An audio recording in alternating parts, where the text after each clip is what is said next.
Shalom, selamat malam. Perkenalkan, nama saya John Pakpahan. Hari ini hari Jumat, tanggal 18 Oktober 2019.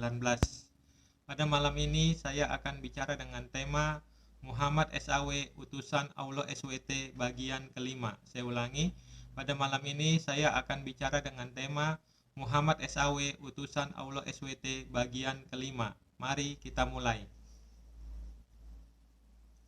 Muhammad SAW, utusan Allah SWT bagian kelima. Kita lihat pengertian serta perbedaan Nabi dan Rasul. Perbedaan Nabi dan Rasul. Sebenarnya jumlah Nabi dan Rasul sangatlah banyak. Di dalam Wikipedia bahasa Indonesia dikatakan bahwa jumlah Nabi ada 124.000 orang.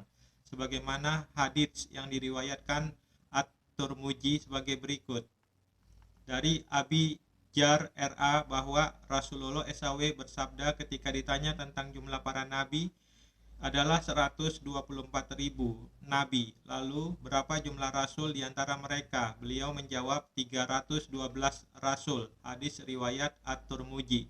Dari sekian banyak nabi dan rasul, namun yang harus diimani umat Islam sebagaimana yang dijelaskan di dalam Al-Quran yaitu hanya 25 nabi atau rasul. Dan ini menjadi salah satu rukun iman yang keempat dalam agama Islam, yaitu percaya kepada para nabi dan para rasul.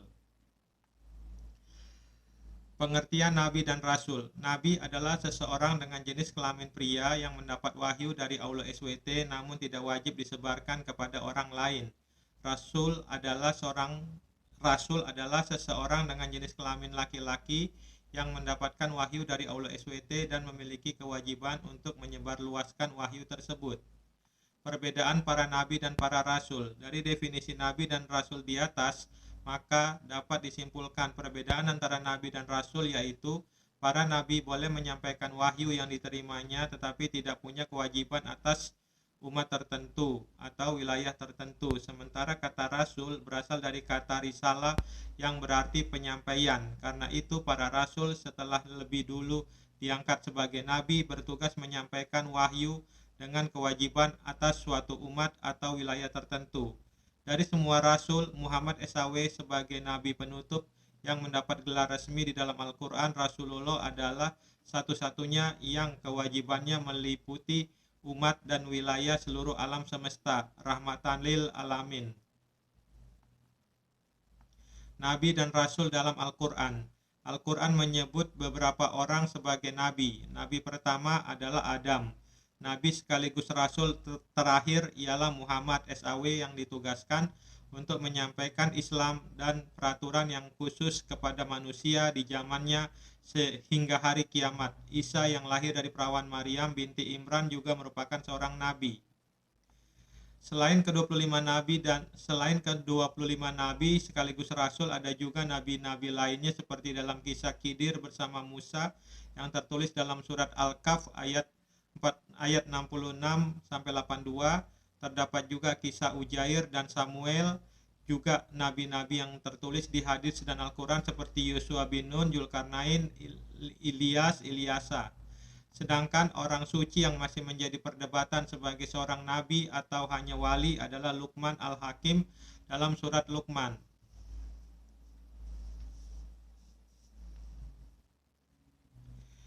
Muhammad SAW penutup para nabi. Dalam syariat Islam dikatakan bahwa Muhammad adalah sebagai khataman nabiyyin atau penutup para nabi. Dalam Al-Quran telah dijelaskan pada surat Al-Ahzab ayat 40 menyatakan Muhammad itu sekali-kali bukanlah bapa dari seorang laki-laki di antara kamu, tetapi dia adalah Rasulullah atau penutup nabi-nabi dan adalah Allah Maha mengetahui segala sesuatu. Ciri-ciri nabi dan rasul dalam Islam. Dari nama-nama 25 nabi Islam yang Anda ketahui, mereka memiliki 4 sifat wajib dan 4 sifat mustahil. 1. Sidik artinya benar, sifat mustahilnya adalah kijib, dusta atau bohong. 2. Amanah artinya dapat dipercaya, sifat mustahilnya adalah khianat atau curang.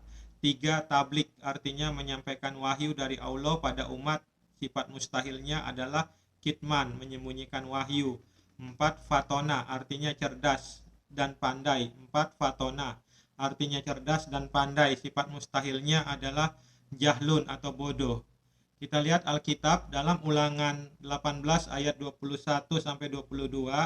Jika sekiranya kamu berkata dalam hatimu, bagaimanakah kami mengetahui perkataan yang tidak difirmankan Tuhan? Apabila seorang nabi berkata demi nama Tuhan dan perkataan itu tidak terjadi dan tidak sampai, maka itulah perkataan yang tidak difirmankan Tuhan. Dengan terlalu berani nabi itu telah mengatakannya, maka janganlah gentar kepadanya. Itu ciri-ciri nabi palsu dalam Alkitab. Sekarang kita lihat Alkitab Yeremia 28 ayat 9. Kita buka Alkitab Yeremia 28 ayat 9. Tetapi mengenai seorang nabi yang bernubuat tentang damai sejahtera, jika nubuat nabi itu digenapi, maka barulah ketahuan bahwa nabi itu benar-benar diutus oleh Tuhan. Kita lihat Al-Quran dalam surat 16 An-Nahl ayat 125.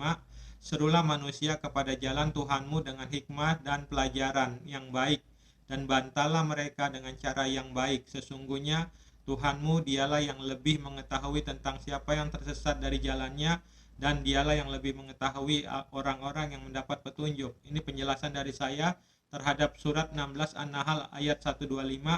Surat 16 An-Nahl ayat 125 mengajarkan cara berdialog atau berdebat yang baik. Sekarang mari kita teliti ciri-ciri nabi dalam Islam. Sekarang marilah kita lihat apakah Muhammad SAW memenuhi 4 syarat untuk menjadi seorang nabi. Saya ulangi, sekarang marilah kita teliti. Sekarang marilah kita lihat apakah Muhammad SAW memenuhi 4 syarat untuk menjadi seorang nabi. Oke. Kita lihat apakah Muhammad memenuhi seorang nabi. Apakah Muhammad SAW memenuhi syarat untuk menjadi seorang nabi dalam aturan Islam? Oke. Syarat keempat untuk menjadi seorang nabi dalam Islam adalah fatona, artinya cerdas dan pandai. Sifat mustahilnya adalah jahlun atau bodoh. Saya ulangi sekali lagi, syarat keempat untuk menjadi seorang nabi dalam Islam adalah fatona, artinya cerdas dan pandai. Sifat mustahilnya adalah jahlun atau bodoh. Muhammad SAW adalah nabi yang ummi, artinya tidak bisa membaca dan menulis, sama dengan bodoh. Saya ulangi, Muhammad SAW adalah nabi yang ummi, artinya tidak bisa membaca dan menulis, sama dengan bodoh. Kita lihat Al-Quran surat 7 Al-A'raf ayat 157 sampai 158. Orang-orang yang mengikut Rasul Nabi yang ummi, yang namanya mereka dapati tertulis di dalam Taurat dan Injil yang ada di sisi mereka, yang menyuruh mereka mengerjakan yang ma'ruf dan melarang mereka dari mengerjakan yang mungkar, dan menghalalkan bagi mereka segala yang baik dan mengharamkan bagi mereka segala yang buruk, dan membuang dari mereka beban-beban dan belenggu-belenggu yang ada pada mereka. Maka orang-orang yang beriman kepadanya memuliakannya, menolongnya, dan mengikuti cahaya yang terang yang diturunkan kepadanya, Al-Quran. Mereka itulah orang-orang yang beruntung. Katakanlah hai manusia, sesungguhnya aku adalah utusan Allah kepadamu semua, yaitu Allah yang mempunyai kerajaan langit dan bumi. Tidak ada Tuhan yang berhak disembah selain Dia, yang menghidupkan dan mematikan. Maka berimanlah kamu kepada Allah dan Rasul-Nya, Nabi yang ummi, yang beriman kepada Allah dan kepada kalimat-kalimatnya, kitab-kitabnya, dan ikutilah Dia supaya kamu mendapat petunjuk.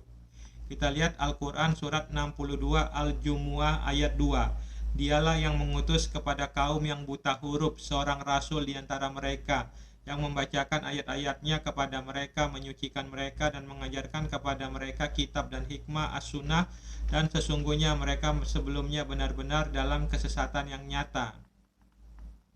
Sekarang kita lihat Al-Quran surat 3 Ali Imran ayat 20 dan 75. Kita lihat Al-Quran surat 3 Ali Imran ayat 20 dan ayat 75. Kemudian jika mereka mendebat kamu tentang kebenaran Islam, maka katakanlah aku menyerahkan diriku kepada Allah, dan demikian pula orang-orang yang mengikutiku. Dan katakanlah kepada orang-orang yang telah diberi Alkitab, dan kepada orang-orang yang ummi, dan kepada orang-orang yang ummi, apakah kamu mau masuk Islam? Jika mereka masuk Islam, sesungguhnya mereka telah mendapat petunjuk, dan jika mereka berpaling, maka kewajiban kamu hanyalah menyampaikan ayat-ayat Allah, dan Allah Maha melihat akan hamba-hambanya. Di antara ahli kitab ada orang yang jika kamu mempercayakan kepadanya harta yang banyak, dikembalikannya kepadamu, dan di antara mereka ada orang yang jika kamu mempercayakan kepadanya 1 dinar, tidak dikembalikannya kepadamu kecuali jika kamu selalu menagihnya. Yang demikian itu lantaran mereka mengatakan tidak ada dosa bagi kami terhadap orang-orang ummi. Mereka berkata dusta terhadap Allah padahal mereka mengetahui. Sekarang kita lihat Al-Quran surat 2 Al-Baqarah ayat 78 dan 104. Dan di antara mereka ada yang buta huruf, tidak mengetahui Alkitab Taurat kecuali dongengan bohong belaka, dan mereka hanya menduga-duga. Hai orang-orang yang beriman, janganlah kamu katakan kepada Muhammad Ra'ina, tetapi katakanlah unsurna, dan dengarlah. Dan bagi orang-orang kafir siksaan yang pedih. Ini penjelasan dari saya. Al-Quran menggambarkan orang yang ummi itu adalah orang yang tidak tahu baca dan tulis, dan orang yang percaya kepada dongengan-dongengan dan suka menduga-duga, berarti orang bodoh. Muhammad SAW sebagai nabi yang ummi sama dengan nabi yang tidak bisa membaca tulis, berarti nabi yang bodoh. Saya ulangi sekali lagi, Al-Quran menggambarkan orang yang ummi itu adalah orang yang tidak tahu baca tulis, dan orang yang percaya kepada dongengan-dongengan bohong dan suka menduga-duga, berarti orang yang bodoh. Muhammad SAW sebagai nabi yang ummi sama dengan nabi yang tidak bisa baca tulis, berarti nabi yang bodoh. Ini bukti kebodohan Muhammad SAW. Saya ulangi, ini contoh bukti-bukti kebodohan Muhammad SAW. 1. Kebodohan Muhammad SAW, Tuhan menciptakan langit dan bumi dalam 6 masa. Ini contoh pertama kebodohan Muhammad SAW. Dalam Al-Quran, Tuhan menciptakan langit dan bumi dalam 6 masa. Kita lihat Al-Quran surat 10 Yunus ayat 3.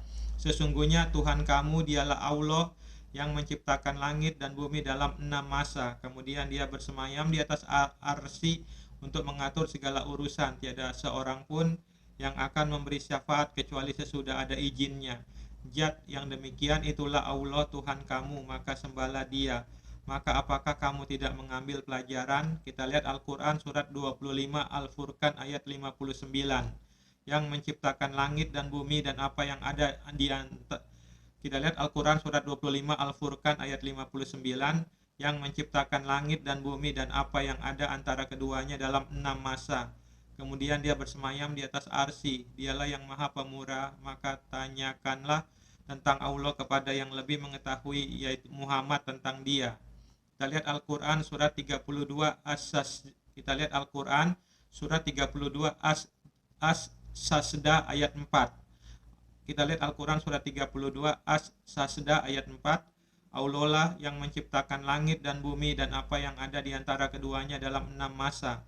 Kemudian dia bersemayam di atas arsy. Tidak ada bagi kamu selain daripadanya seorang penolong pun, dan tidak pula seorang pemberi syafaat. Maka apakah kamu tidak memperhatikan dalam Al-Quran dikatakan Tuhan menciptakan langit dan bumi dalam tadi ayat Al-Quran yang tadi menjelaskan Allah menciptakan langit dan bumi dalam 6 masa.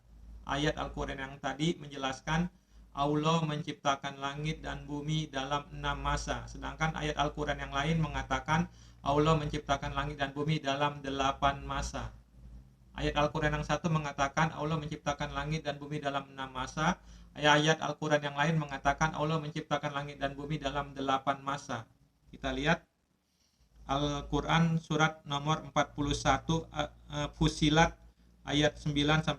Surat nomor 41 Fusilat ayat 9-12. Katakanlah, sesungguhnya patutkah kamu kafir kepada yang menciptakan bumi dalam 2 masa. Allah menciptakan bumi dalam 2 masa.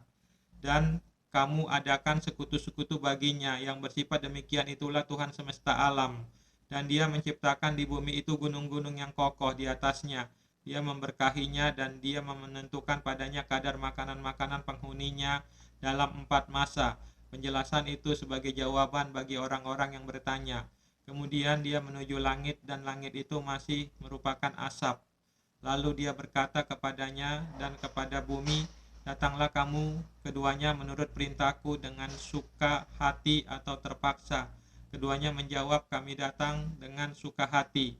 Maka dia menjadikannya 7 langit dalam 2 masa, dan dia mewahyukan pada tiap-tiap langit urusannya.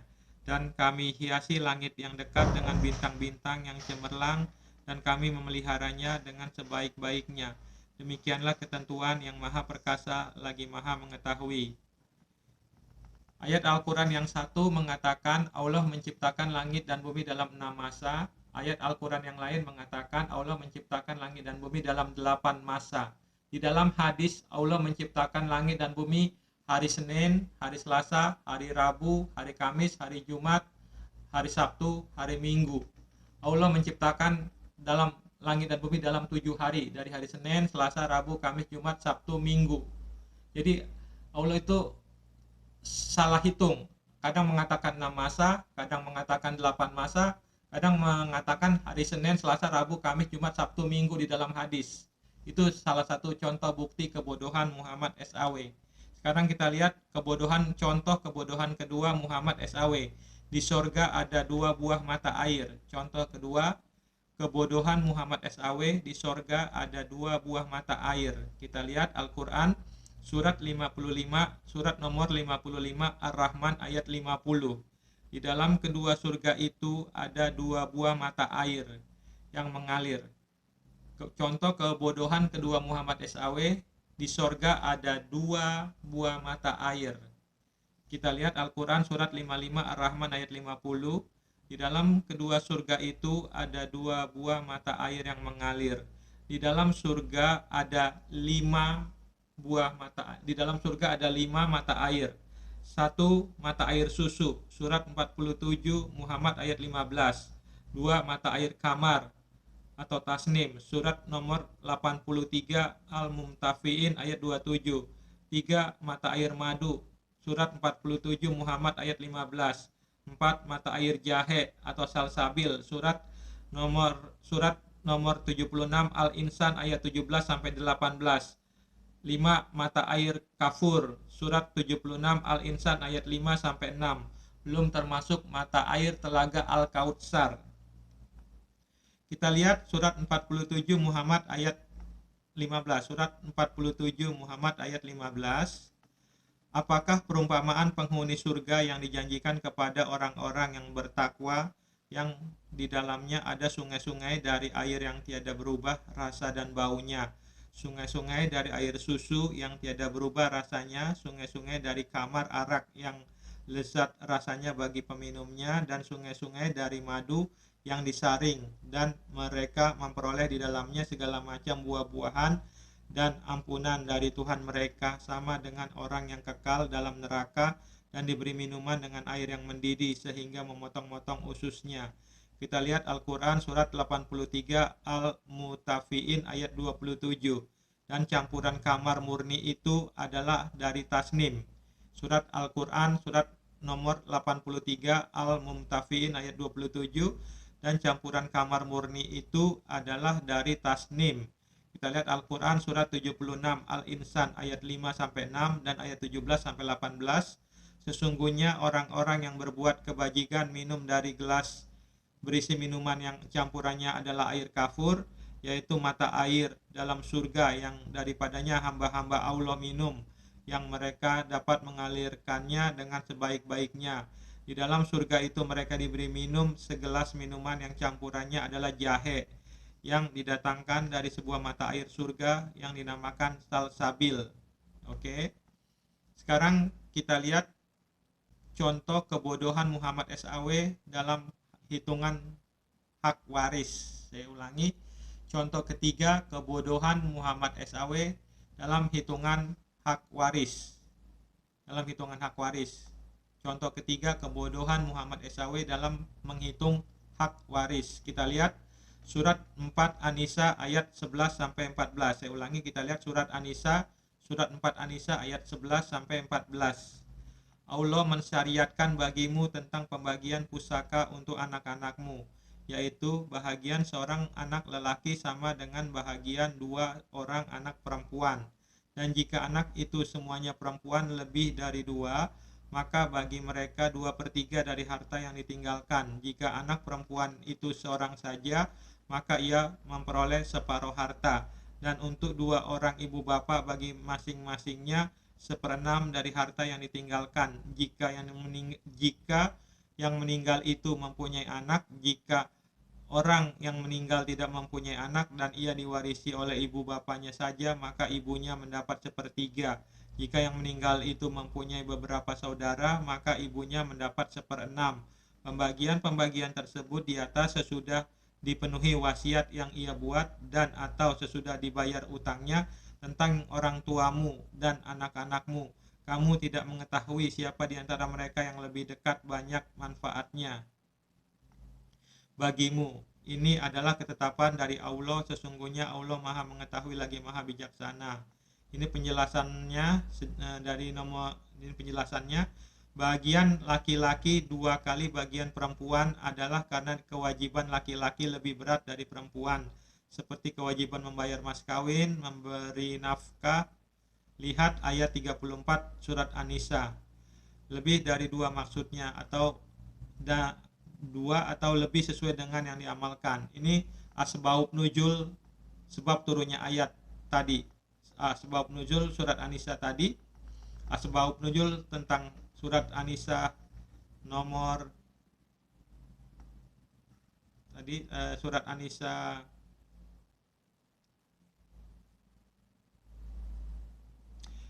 surat An-Nisa 11 sampai 14. Ini asbab nuzul, sebab turunnya surat An-Nisa ayat 11 sampai 14. Asbab nuzul, sebab turunnya ayat surat 4 An-Nisa ayat 11 sampai 14. Ini asbab nuzul, sebab turunnya surat An-Nisa ayat 11 sampai 14. Sebab turunnya ayat. Imam yang enam mengetengahkan dari Jabir bin Abdullah, katanya Nabi SAW bersama Abu Bakar menjenguk saya di perkampungan Salamah dengan berjalan kaki. Didapatinya saya dalam keadaan tidak sadar, lalu dimintanya air, kemudian berwudu, dan setelah itu dipercikannya air kepada saya hingga saya siuman. Lalu saya tanya, apa seharusnya yang saya perbuat menurut Anda tentang harta saya? Maka turunlah Allah mewasiatkan kepadamu tentang anak-anakmu, bahwa bagian seorang anak lelaki sama dengan bagian 2 orang anak perempuan. Ahmad, Abu Daud, Tirmizi, dan Hakim mengetengahkan dari Jabir, katanya istri Sa'd bin Rabi datang kepada Rasulullah SAW, katanya, wahai Rasulullah, kedua putri ini adalah anak Sa'd bin Rabi yang ayahnya gugur di Uhud sebagai syahid sewaktu bersama Anda. Paman mereka mengambil hartanya dan tidak meninggalkan sedikit pun bagi mereka, sedangkan mereka itu tidak dapat kawin kecuali dengan adanya harta. Maka jawab Nabi SAW, Allah memutuskan tentang masalah itu. Maka turunlah ayat tentang pembagian harta pusaka. Hafiz Ibnu Hajar mengatakan ini menjadi pegangan bagi orang yang mengatakan bahwa ayat ini diturunkan mengenai kisah Ibnu Sa'd dan bukan tentang kisah Jabir. Apalagi Jabir sendiri waktu itu belum punya anak. Kata Ibnu Hajar lagi, jawaban kita bahwa ayat itu turun mengenai kedua peristiwa sekaligus dan mungkin pada mulanya turun tentang kisah kedua anak perempuan itu dan akhirnya yaitu kalimat yang berbunyi, dan jika seorang laki-laki yang diwarisi itu tanpa anak atau bapak, pada kisah Jabir hingga yang dimaksud oleh Jabir dengan ucapannya, maka turunlah ayat Allah mewasiatkan kepadamu tentang anak-anakmu. Surat An-Nisa ayat 11. Artinya disebutkannya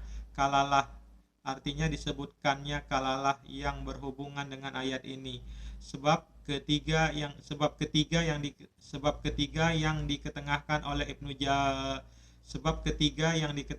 oleh Ibnu Jarir dari Asadi, katanya penduduk Madinah tidaklah menjadikan wanita-wanita dan anak-anak yang masih lemah sebagai ahli waris dan tidak pula memperbolehkan seorang laki-laki dewasa mewarisi anaknya kecuali siapa yang kuat berperang. Kebetulan wafatlah Abdurrahman, saudara si penyair Hisan, dengan meninggalkan seorang istri yang bernama Ummu Kaha beserta 5 orang anak perempuan. Ahli-ahli waris pun mengambil hartanya hingga Ummu Kaha datang kepada Nabi SAW mengadukan halnya. Maka Allah pun menurunkan ayat ini, sekiranya mereka terdiri dari wanita-wanita lebih dari 2 orang, maka mereka mendapat 2/3 harta. Lalu sabdanya mengenai Ummu Kaha, dan bagi mereka 1/4 dari harta peninggalanmu jika mereka tidak mempunyai anak.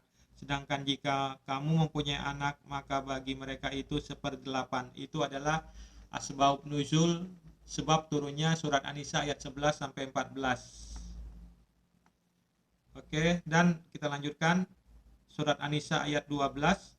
Dan bagimu suami-suami 1/2 dari harta yang ditinggalkan oleh istri-istrimu jika mereka tidak mempunyai anak. Jika istri-istrimu itu mempunyai anak, maka kamu mendapat 1/4 dari harta yang ditinggalkannya sesudah dipenuhi wasiat yang mereka buat, atau dan sesudah membayar utangnya. Para istri memperoleh 1/4 harta yang kamu tinggalkan jika kamu tidak mempunyai anak.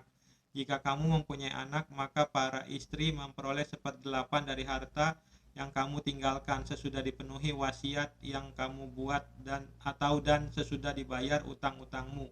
Jika seseorang mati, baik laki-laki maupun perempuan, yang tidak meninggalkan ayah dan tidak meninggalkan anak, tetapi mempunyai seorang saudara laki-laki seibu saja atau seorang saudara perempuan seibu saja, maka bagi masing-masing dari kedua jenis saudara itu 1/6 harta. Tetapi jika saudara-saudara seibu itu lebih dari seorang, maka mereka bersekutu dalam yang 1/3 itu sesudah dipenuhi wasiat yang dibuat olehnya dan sesudah dibayar hutangnya dengan tidak memberi mudarat kepada ahli waris. Allah menetapkan yang demikian itu sebagai syariat yang benar-benar dari Allah, dan Allah Maha mengetahui lagi Maha penyantun. Oke. Ayat yang ke-13, hukum-hukum tersebut itulah ayat yang ke-13, An-Nisa ayat ke-13, hukum-hukum tersebut itu adalah ketentuan-ketentuan dari Allah. Surat An-Nisa ayat yang ke-13, hukum-hukum tersebut itu adalah ketentuan-ketentuan dari Allah. Barang siapa taat kepada Allah dan Rasulnya, niscaya Allah memasukkannya ke dalam surga yang mengalir di dalamnya sungai-sungai, sedang mereka kekal di dalamnya, dan itulah kemenangan yang besar. Dan barang siapa yang mendurhakai Allah dan Rasulnya dan melanggar ketentuan-ketentuannya, niscaya Allah memasukkannya ke dalam api neraka, sedang ia kekal di dalamnya, dan baginya siksa yang menghinakan.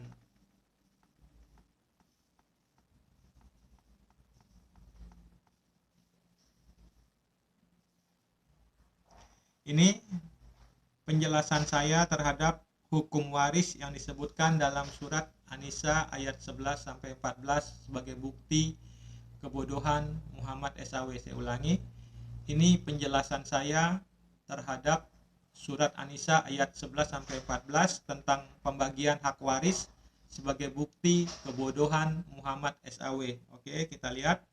Ini penjelasan dari saya. Mari kita teliti lagi hukum waris tersebut. Saya akan kasih contoh. Penjelasan dari Al-Quran, seorang anak lelaki sama dengan sebagian penjelasan dari Al-Quran, belum masuk penjelasan dari saya. Seorang anak lelaki sama dengan bahagian 2 orang anak perempuan, 1 laki-laki sama dengan 2 perempuan. Dan jika anak itu semuanya perempuan lebih dari 2, maka bagi mereka 2/3 dari harta yang ditinggalkan. Kalau anak perempuannya lebih dari 2 orang, 2/3 dari harta yang ditinggalkan. Jika anak perempuan itu seorang saja, maka ia memperoleh separuh harta. Jika anak perempuan itu 1 orang saja, maka anak itu memperoleh setengah dari harta yang ditinggalkan. Dan untuk 2 orang ibu bapa, bagi masing-masingnya 1/6 dari harta yang ditinggalkan. Jika yang meninggal itu mempunyai anak, 1/6 ibu atau bapak jika punya anak. Jika orang yang meninggal tidak mempunyai anak dan ia diwarisi oleh ibu bapanya saja, maka ibunya mendapat sepertiga ibunya jika tidak punya anak. Jika yang meninggal itu mempunyai beberapa saudara, maka ibunya mendapatkan seperenam ibunya jika yang meninggal suaminya mempunyai beberapa saudara. Dan bagimu suami-suami seperdua dari harta yang ditinggalkan oleh istri-istrimu jika mereka tidak mempunyai anak. Setengah suami jika yang meninggal istrinya tidak punya anak. Setengah hak suami jika yang meninggal istrinya tidak punya anak. Jika istri-istrimu itu mempunyai anak, maka kamu mendapat seperempat dari harta yang ditinggalkannya. Seperempat milik suami jika yang meninggal istrinya mempunyai anak. Para istri memperoleh seperempat harta yang kamu tinggalkan jika kamu tidak Para istri memperoleh seperempat harta yang kamu tinggalkan jika kamu tidak mempunyai anak. Seperempat hak istri jika yang meninggal suaminya tidak mempunyai anak. Jika kamu mempunyai anak, maka para istri memperoleh 1/8 dari harta yang kamu tinggalkan. 1/8 hak istri jika yang meninggal suaminya tidak mempunyai anak. Jika seseorang mati, baik laki-laki maupun perempuan yang tidak meninggalkan ayah dan tidak meninggalkan anak, tetapi mempunyai seorang saudara laki-laki seibu saja atau seorang saudara perempuan yang seibu saja, maka bagi masing-masing dari kedua jenis saudara itu seperenam harta. Seperenam hak Seperenam saudara laki-laki atau perempuan seibu saja jika yang meninggal saudaranya laki-laki atau perempuan tidak memiliki ayah, tidak memiliki anak, berarti yang meninggal masih memiliki ibu. Tetapi jika saudara-saudara seibu itu lebih dari seorang, maka mereka bersekutu. Tetapi jika saudara-saudara seibu itu lebih dari seorang, maka mereka bersekutu dalam yang sepertiga itu. Lebih dari satu saudara-saudara seibu sama dengan 1/3. Jika saudara-saudara seibu itu lebih dari satu orang, mereka mendapat hak waris 1/3. Jika yang meninggal saudaranya laki-laki atau perempuan tidak memiliki ayah, tidak memiliki anak, berarti yang meninggal masih memiliki ibu. Allah menetapkan yang demikian itu sebagai syariat yang benar-benar dari Allah. Ini penjelasan dari saya sebagai bukti kebodohan Muhammad SAW. Ini penjelasan dari saya sebagai bukti kebodohan Muhammad SAW dalam hak pembagian waris. Kita lihat contoh untuk membuktikan kebodohan Muhammad SAW. Contoh, seorang laki-laki mati meninggalkan harta warisan. Laki-laki ini tidak punya ayah dan tidak punya anak. Mempunyai seorang saudara laki-laki seibu saja, masih memiliki ibu. Jadi pembagian warisannya adalah ahli warisnya seorang ibu sama dengan 1/3 dari harta warisan. Menurut Al-Quran, jika orang yang meninggal tidak mempunyai anak dan ia diwarisi oleh ibu bapanya saja, maka ibunya mendapat 1/3. 1/3 ibunya jika tidak punya anak. Satu saudara laki-laki sama dengan 1/6 dari harta warisan. Menurut Al-Quran, jika seseorang mati baik laki-laki maupun perempuan yang tidak meninggalkan ayah dan tidak meninggalkan anak, tetapi mempunyai seorang saudara laki-laki seibu saja atau seorang saudara perempuan seibu saja, maka bagi masing-masing dari kedua jenis saudara itu 1/6 harta. Jadi hitungannya 1/3 tambah 1/6 sama dengan 2/6 tambah 1/6 sama dengan 3/6. Jadi masih ada sisa 3/6 dari harta warisan laki-laki yang meninggal. Untuk siapakah sisa harta warisan yang 3/6 itu? Saya ulangi sekali lagi. Jadi masih ada sisa 3/6 dari harta warisan laki-laki yang meninggal. Untuk siapakah sisa harta warisan yang 3/6 itu? Hal ini menunjukkan kepada saya Allah SWT adalah Allah pembohong atau Allah pendusta atau Allah yang bodoh, tidak tahu matematika. Allah SWT adalah Allah koruptor. Mungkin 3/6 sisa harta warisan itu akan dikorupsi oleh Allah SWT atau mungkin akan dikorupsi oleh Muhammad SAW sendiri. Kita lihat contoh kedua tentang pembagian hak waris. Ini contoh kedua tentang pembagian hak waris untuk membuktikan kebodohan Muhammad SAW dalam surat An-Nisa ayat tadi tentang pembagian hak waris. Ini contoh kedua. Seorang laki-laki mati meninggalkan harta warisan. Laki-laki ini tidak punya ayah dan tidak punya anak, mempunyai 3 orang saudara laki-laki, seibu saja masih memiliki ibu. Jadi pembagian warisannya adalah ahli warisnya. Seorang ibu mendapatkan 1/3 dari harta warisan. Menurut aturan Al-Quran, jika orang yang meninggal tidak mempunyai anak dan ia diwarisi oleh ibu bapaknya saja, maka ibunya mendapat 1/3. Jadi 1/3 ibunya jika tidak punya anak. 3 saudara laki-laki sama dengan 1/3 dari harta warisan menurut aturan Al-Quran. Tetapi jika saudara-saudara seibu, menurut aturan Al-Quran, 3 saudara laki-laki mendapatkan 1/3 dari harta warisan. Tetapi jika saudara-saudara seibu itu lebih dari seorang, maka mereka bersekutu dalam yang 1/3 itu. Jadi hitungan warisannya 1/3 tambah 1/3 sama dengan 2/3. Jadi masih ada sisa harta warisan 1/3 dari harta warisan laki-laki yang meninggal. Untuk siapakah sisa harta warisan yang 1/3 itu? Hal ini menunjukkan kepada saya Allah SWT adalah Allah pembohong atau Allah pendusta atau Allah yang bodoh, tidak tahu matematika. Allah SWT adalah Allah koruptor. Mungkin 1/3 harta warisan itu akan dikorupsi oleh Allah SWT atau mungkin akan dikorupsi oleh Muhammad SAW sendiri. Ini contoh ketiga untuk membuktikan kebodohan Muhammad SAW dalam pembagian hak waris.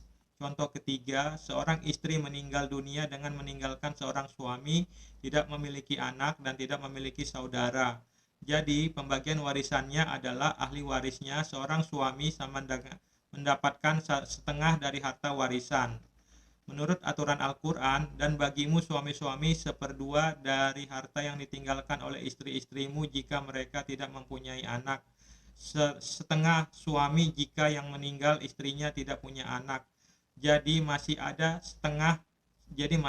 1/2 dari harta warisan istri yang meninggal. Untuk siapakah sisa harta warisan yang setengah itu? Hal ini masih ada sisa 1/2 dari harta warisan istri yang meninggal. Untuk siapakah sisa harta warisan yang setengah itu?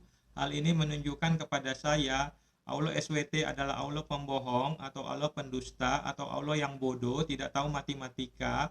Allah SWT adalah Allah koruptor. Mungkin setengah sisa harta warisan itu akan dikorupsi oleh Allah SWT atau mungkin akan dikorupsi oleh Muhammad SAW sendiri. Ini contoh keempat tentang pembagian hak waris untuk membuktikan kebodohan Muhammad SAW. Ini contoh keempat pembagian hak waris untuk membuktikan kebodohan Muhammad SAW. Contoh keempat, seorang suami meninggal dunia dengan meninggalkan seorang istri, tidak memiliki anak dan tidak memiliki saudara. Jadi pembagian warisannya adalah ahli warisnya seorang istri mendapatkan setengah dari harta warisan.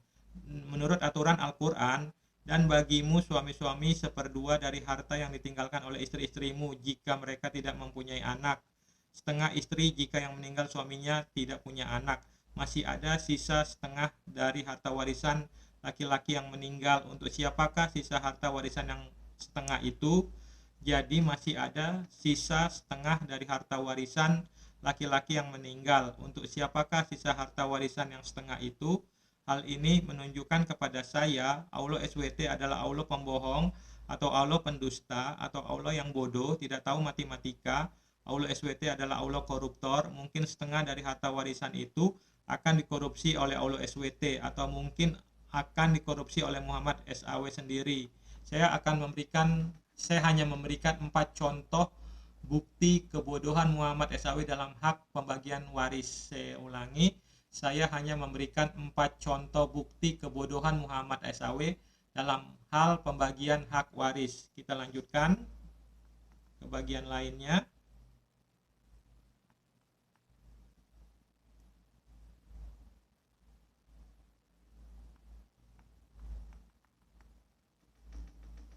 Contoh kebodohan Muhammad SAW yang keempat, cara bernazar yang salah. Ini bukti kebodohan Muhammad SAW yang keempat, cara bernazar yang salah. Bukti kebodohan Muhammad SAW yang keempat, cara bernazar yang salah. Kita lihat Al-Quran surat 19 Maryam ayat 26. Kita lihat Al-Quran surat bukti kebodohan Muhammad SAW yang keempat, cara bernazar yang salah. Kita lihat Al-Quran surat 19 Maryam ayat 26. Maka makan, minum dan bersenang hatilah kamu jika kamu melihat seorang manusia, maka katakanlah, sesungguhnya aku telah bernazar berpuasa untuk Tuhan yang Maha Pemurah, maka aku tidak akan berbicara dengan seorang manusia pun pada hari ini. Ini penjelasan saya terhadap surat 19 Maryam ayat 26. Bernazar hari ini puasa bicara, tetapi kalau bertemu seseorang dia bicara. Hal ini adalah kebodohan yang amat sangat. Saya ulangi sekali lagi penjelasan saya terhadap surat Maryam ayat 26. Bernazar hari ini puasa bicara, tetapi kalau bertemu seseorang dia bicara. Hal ini adalah kebodohan yang amat sangat. Muhammad SAW adalah nabi yang ummi, tidak bisa baca tulis, dan ayat-ayat Al-Quran banyak yang berlawanan maknanya. Sebagai bukti kebodohan Muhammad SAW adalah orang yang bodoh. Jadi Muhammad SAW tidak memenuhi syarat fatonah atau cerdas, dan terbukti Muhammad SAW memiliki sifat jahlun atau bodoh. Saya ulangi sekali lagi. Jadi Muhammad SAW tidak memenuhi syarat fatonah atau cerdas, dan terbukti Muhammad SAW memiliki sifat jahlun atau bodoh. Saya ulangi sekali lagi. Jadi Muhammad SAW tidak memenuhi syarat fatonah atau cerdas. Jadi Muhammad SAW tidak memenuhi syarat fatonah atau cerdas, dan terbukti Muhammad SAW memiliki sifat jahlun atau bodoh. Dari 4 syarat yang harus dipenuhi untuk menjadi seorang nabi yang diutus oleh Allah, maka Muhammad SAW tidak memenuhi semua syarat-syarat tersebut. Saya ulangi sekali lagi. Dari 4 syarat yang harus dipenuhi untuk menjadi seorang nabi yang diutus oleh Allah, maka Muhammad SAW tidak memenuhi semua syarat-syarat tersebut. Saya ulangi sekali lagi. Dari 4 syarat yang harus dipenuhi untuk menjadi seorang nabi yang diutus oleh Allah, maka Muhammad SAW tidak memenuhi semua. Dari 4 syarat yang harus dipenuhi untuk menjadi seorang nabi yang diutus oleh Allah, maka Muhammad SAW tidak memenuhi semua syarat-syarat tersebut. Berarti Muhammad SAW bukan nabi yang diutus oleh Allah. Berarti Muhammad SAW adalah nabi palsu. Aku bersaksi bahwa Muhammad SAW adalah utusan Allah. Kesaksian ini adalah dusta dan kebohongan belaka. Saya ulangi sekali lagi. Aku bersaksi bahwa Muhammad SAW adalah utusan Allah. Kesaksian ini adalah dusta dan kebohongan yang diada-adakan. Saya ulangi sekali lagi. Aku bersaksi bahwa Muhammad SAW adalah utusan Allah. Kesaksian ini adalah dusta dan kebohongan yang diada-adakan. Terima kasih. Shalom. Itu adalah bukti-bukti 4 syarat untuk menjadi nabi yang tidak dipenuhi Muhammad SAW sebagai nabi yang diutus oleh Allah SWT. Muhammad SAW tidak memenuhi 4 syarat menjadi nabi menurut Allah SWT. Jadi Muhammad SAW bukanlah nabi yang diutus oleh Allah SWT atau bukan nabi yang diutus oleh Tuhan semesta alam. Terima kasih. Shalom. Tuhan Yesus Kristus memberkati.